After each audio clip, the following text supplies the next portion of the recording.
नमो भगवते वासुदेवाय। नमस्कार आदरणीय दर्शकों, भक्ति की अविरल धारा में आपका हार्दिक अभिनंदन है। हमारे जीवन में कई ऐसे अवसर आते हैं जब हम अपने लिए, अपने परिवार की सुख शांति के लिए ईश्वर से प्रार्थना करते हैं, व्रत उपवास करते हैं। लेकिन क्या कभी आपने सोचा है कि एक ऐसा व्रत भी है जिसका पुण्य हमारे लिए नहीं बल्कि उन लोगों के लिए है जो इस संसार से विदा हो चुके हैं? हमारे पितर, हमारी वो जड़ें जिनसे हमारा अस्तित्व है। हम श्राद्ध पक्ष में उन्हें याद करते हैं, उनका तर्पण करते हैं ताकि उनकी आत्मा को शांति मिले। पर क्या हो यदि हमारे कोई पूर्वज अपने कर्मों के कारण यमलोक की यातना भोग रहे हों? क्या कोई ऐसा उपाय है जो उन्हें उस कष्ट से निकालकर सीधे प्रभु के चरणों में स्थान दिला सके? जी हाँ, हमारे पुण्यदायी शास्त्रों में एक ऐसी महाशक्तिशाली एकादशी का वर्णन है जो विशेष रूप से पितरों के उद्धार और मोक्ष के लिए ही जानी जाती है। ये है इंदिरा एकादशी। आज हम आपको इसी महान एकादशी की व्रत कथा, इसकी अचूक विधि और उस महिमा के बारे में विस्तार से बताएंगे जिसके पालन मात्र से 7 पीढ़ियों के पितरों का कल्याण हो जाता है। तो इस कथा रस में हमारे साथ अंत तक बने रहिए। सबसे पहले ये जान लेते हैं कि ये पुण्यदायी इंदिरा एकादशी कब आती है।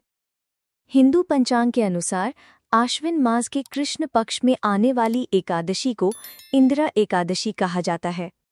पितृपक्ष यानी श्राद्ध के दिनों में पड़ने के कारण इसका महत्व सहस्त्रों गुना बढ़ जाता है।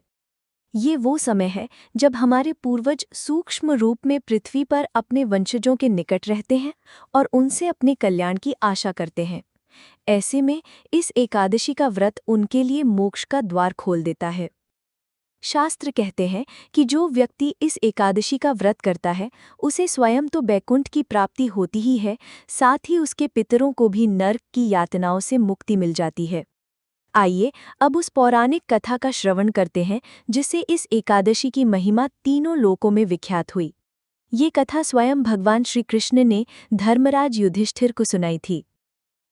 सतयुग की बात है। महिष्मतिपुरी नाम की नगरी में इंद्रसेन नाम के एक चक्रवर्ती राजा राज्य करते थे। वे भगवान विष्णु के अनन्य भक्त, धर्मपरायण और अपनी प्रजा को संतान की तरह प्रेम करने वाले थे। उनका यश चारों दिशाओं में फैला हुआ था और उनके राज्य में धन धान्य की कोई कमी नहीं थी। एक दिन राजा इंद्रसेन अपने राजसभा में सुखपूर्वक बैठे थे। तभी आकाश मार्ग से वीणा बजाते हुए देवर्षि नारद का आगमन हुआ। देवर्षि को अपनी सभा में देखकर राजा इंद्रसेन की प्रसन्नता का ठिकाना न रहा। वे तुरंत अपने सिंहासन से उठ खड़े हुए और देवर्षि के चरण धोकर उन्हें अर्घ्य देकर उच्च आसन पर बिठाया। राजा ने हाथ जोड़कर कहा, हे देवर्षि, आपके दर्शन से मैं धन्य हो गया। कृपया करके अपने आगमन का कारण बताइए। राजा की बात सुनकर देवर्षि नारद के मुख पर चिंता की रेखाएं उभर आई। उन्होंने एक ठंडी सांस लेकर कहा, हे राजन, मैं ब्रह्मलोक से यमलोक गया था। वहां मैंने यमराज की सभा में आपके पिता को देखा। अपने धर्मात्मा पिता की यमलोक में होने की बात सुनकर राजा इंद्रसेन को घोर आश्चर्य हुआ। उन्होंने व्याकुल होकर कहा, हे मुनिश्रेष्ठ, मेरे पिता तो बड़े दानी, पुण्यात्मा और धर्मात्मा थे। उन्होंने अनेकों यज्ञ और अनुष्ठान किए थे। उन्हें तो स्वर्ग में होना चाहिए। वे किस कारण से यमलोक में कष्ट भोग रहे हैं? नारद जी ने कहा, हे राजन, यह सत्य है कि तुम्हारे पिता पुण्यात्मा थे, परंतु अपने जीवन काल में उनसे एकादशी का व्रत खंडित हो गया था। उसी एक दोष के कारण उन्हें यमलोक में रहना पड़ रहा है। उन्होंने तुम्हारे लिए एक संदेश भेजा है। राजा इंद्रसेन ने आतुरता से पूछा, मेरे पिता ने क्या संदेश दिया है देवर्षि?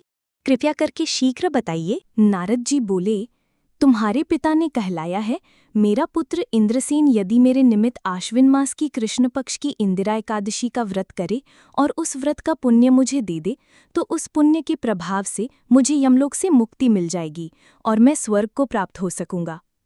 अपने पिता की पीड़ा और उनका संदेश सुनकर राजा इंद्रसेन का हृदय द्रवित हो उठा। उन्होंने उसी क्षण अपने पितरों के उद्धार के लिए इंदिरा एकादशी का व्रत करने का संकल्प लिया। उन्होंने देवर्षि नारद से इस व्रत की विधि बताने का आग्रह किया। तब देवर्षि नारद ने व्रत का विधान इस प्रकार समझाया। दशमी तिथि से आरंभ। इस व्रत का नियम दशमी तिथि से ही शुरू हो जाता है।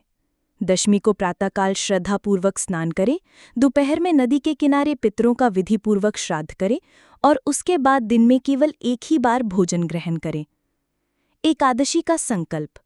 एकादशी के दिन प्रातःकाल उठकर नित्य कर्मों से निवृत्त होकर व्रत का संकल्प लें।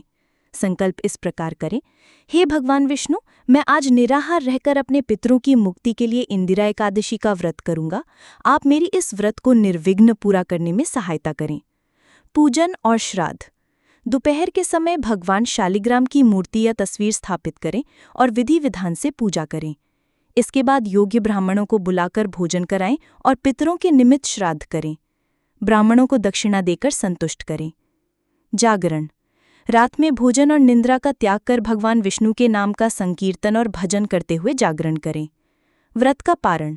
अगले दिन यानी द्वादशी को प्रातःकाल पुनः भगवान की पूजा करें और ब्राह्मणों को भोजन कराने के बाद अपने बंधु बांधवों सहित मौन होकर भोजन ग्रहण करें। देवर्षि नारद ने कहा, हे राजन, इस विधि से यदि तुम आलस्य रहित होकर ये व्रत करोगे तो तुम्हारे पिता अवश्य ही बैकुंठ धाम को प्राप्त होंगे।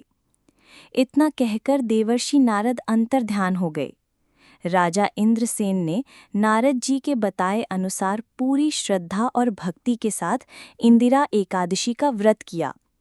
उन्होंने ब्राह्मणों को भोजन कराया, दान दक्षिणा दी और व्रत के पुण्य को अपने पिता के नाम से अर्पित कर दिया। और उस व्रत का प्रभाव देखिए, जैसे ही राजा ने पुण्य अर्पित किया, आकाश से फूलों की वर्षा होने लगी। एक दिव्य विमान स्वर्ग से उतरा और राजा इंद्रसेन के पिता यमलोक के कष्टों से मुक्त होकर दिव्य देह धारण कर उस विमान पर बैठकर सीधे भगवान विष्णु के परम धाम वैकुंठ को चले गए। इस व्रत के प्रभाव से स्वयं राजा इंद्रसेन को भी अंत समय में स्वर्ग की प्राप्ति हुई और वे निष्कंटक राज्य भोगकर अपने पुत्र को राज सिंहासन सौंपकर बैकुंठ धाम को गए। तो प्रिय दर्शकों, ये है इंदिरा एकादशी की परम कल्याणकारी महिमा। ये व्रत केवल उपवास नहीं, बल्कि अपने पूर्वजों के प्रति हमारी सच्ची श्रद्धा और कृतज्ञता का प्रतीक है। ये हमें सिखाता है कि हम भले ही इस संसार में अकेले आए हों, लेकिन हमारा अस्तित्व हमारी पीढ़ियों से जुड़ा है और उनके प्रति हमारा भी एक कर्तव्य है। इस भागदौड़ भरी जिंदगी में इंदिरा एकादशी हमें रुककर अपनी जड़ों को याद करने और उनके ऋण से मुक्त होने का एक सुनहरा अवसर प्रदान करती है। यदि आप भी अपने पितरों को सद्गति प्रदान करना चाहते हैं, उनकी आत्मा को शांति देना चाहते हैं, तो इस इंदिरा एकादशी का व्रत पूरी श्रद्धा और विश्वास के साथ अवश्य करें।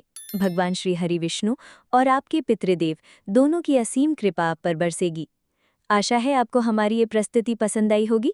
ये ज्ञानवर्धक जानकारी आप अपने प्रियजनों के साथ भी साझा करें।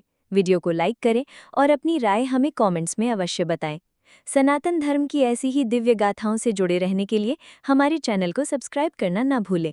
अगले वीडियो में एक नई कथा के साथ आपसे पुनः भेंट होगी। तब तक के लिए जय श्री हरि। सर्व पितृदेवाय नमो नमः।